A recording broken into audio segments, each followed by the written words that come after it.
The quote from Cloud Atlas, "Travel far enough, you meet yourself," has never had more meaning to me until right now, as I gaze out my window, looking down at a strange, lanky fella as a sea of windy leaves envelop him. He's waiting for what?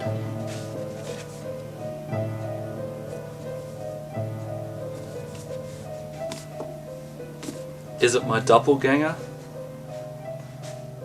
A doppelganger is a German word, Doppelganger, which means ghostly look-alike of a living person.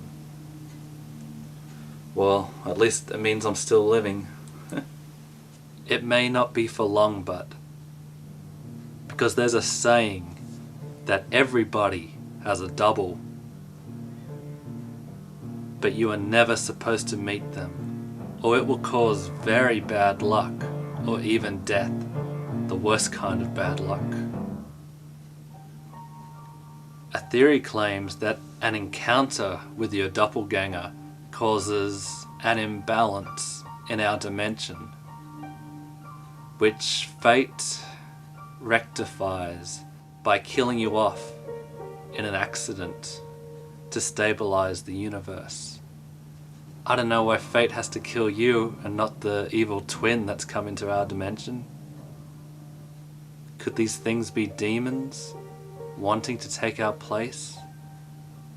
Have you ever encountered a person in your own life who abruptly changes personalities over a short period?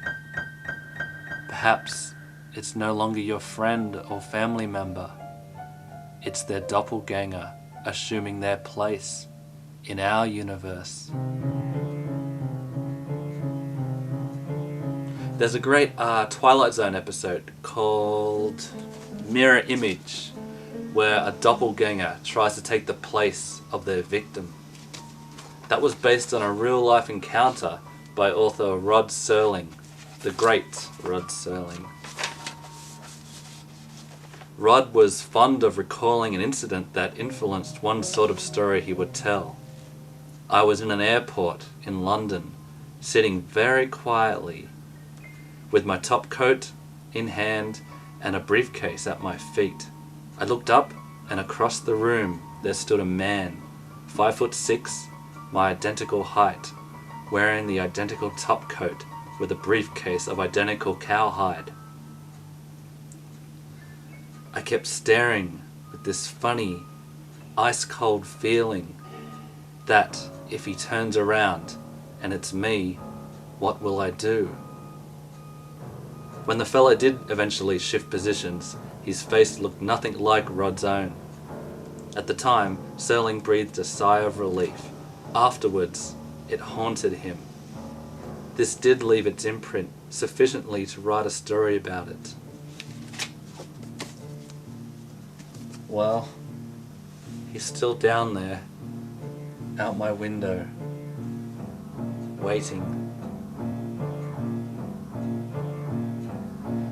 I guess I should go down there